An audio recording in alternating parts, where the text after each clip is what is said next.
Hello and welcome. So, what we are starting on day 5 is we have just completed the first section of the Valentine's Day part quilt. So, we're going to move on to section 2, which is going to look definitely a little different. And I'll pull up the progress tracker here so you can kind of get a quick look. On this next section, you'll kind of feel like a lot of the colors are inverted. So we're going to start these next stack of blocks that are going to be a lot longer. So it's going to be 25 rows versus 13. So it's going to take about double the day. So about 8 days, I estimated, if we do 3 rows a day to get that done. Obviously, if you move at a faster pace, feel free to, you know, go a lot faster. So also wanted to just take time today, kind of look at, different ways that this type of block can be used. Um, the style that I did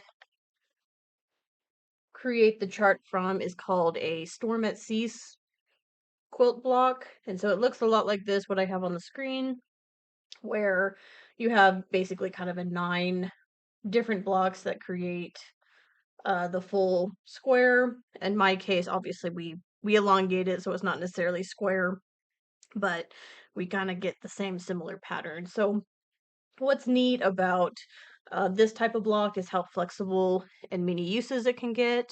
In short, you can play around with each one of these, color blocks and, change the colors, or this can be a yellow to kind of create a little bit more of a curve, if you will, which I'll show here in this blanket. So in this blanket, we kind of stacked the blocks on top of each other versus the one that we're using now. We don't repeat the entire block. We just kind of do 113, 125 row, 113, 125 row. So this is an example where we just kind of doubled up on some of those row 13. And as you can see, if you kind of edit the colors in a way, you can almost get these nice little stripes. I've done one where it was like beach rolls, so I started kind of a sand color down here, and I moved into a deep blue, a light blue, and then into a deep blue, so it almost looked like waves on the ocean coming in. There's just so much you can do with your favorite colors. It doesn't take a whole lot of colors, so this is 4 colors total. You don't need 18 colors to create a cool effect, basically. Another thing I did was I just kind of layered almost a graphic on top of it, so it was acting more as a background to make something pop, out of interest, things like that. If you go on Pinterest and look up like a Storm at Sea variation quilt or something along that effect, you can get a lot of ideas about what's out there, what people have done with quilts with that type of block. So you can kind of see this is a nice black and white, creates kind of the diamonds, the bases of the hearts that we're kind of doing now, and how those get formed out. I mean, there's a bunch of stuff in here. Here's one that, really uses a lot of the curvature with more colors.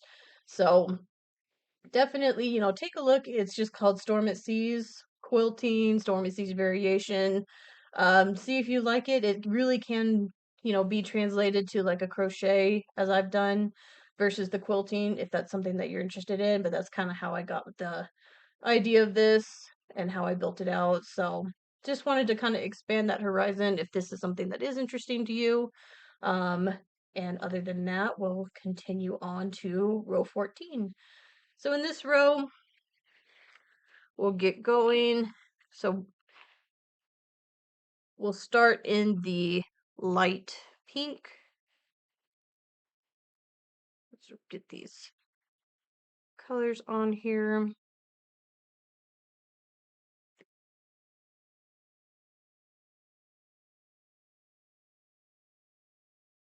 I actually managed to skip that one. So let me pull that one through. There we go.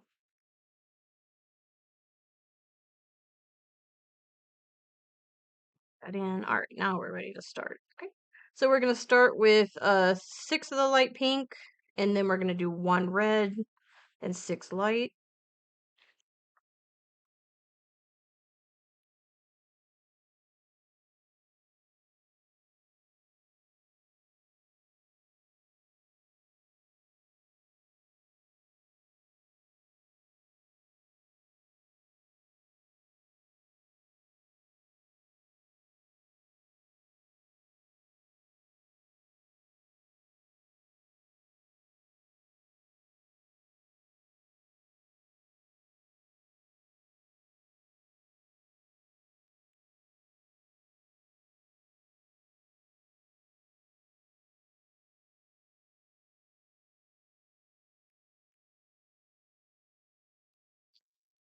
So it's going to look a lot like we kind of inverse the colors here, make a nice little solid line going into this next section.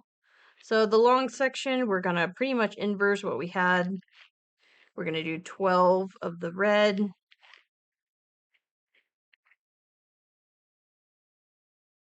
All the way across.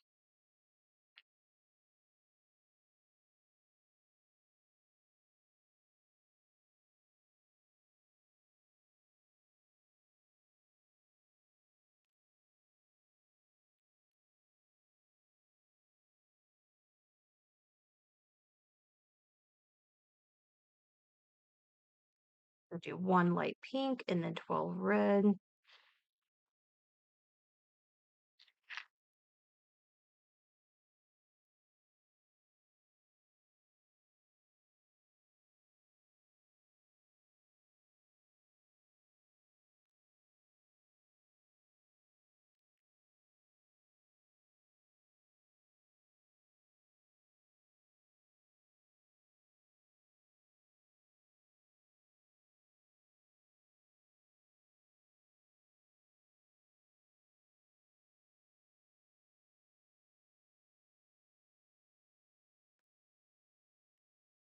Okay.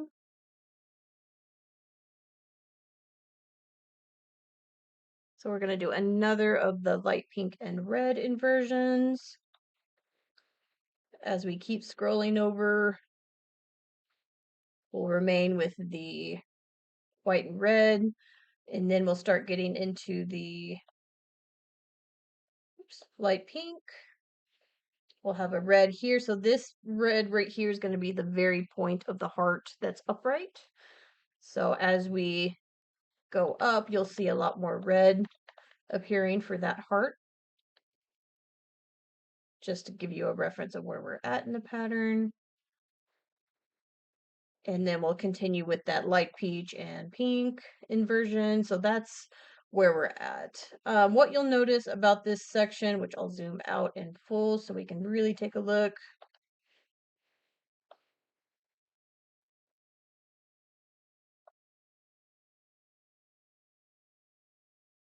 So you'll see kind of these real elongated triangles up through here.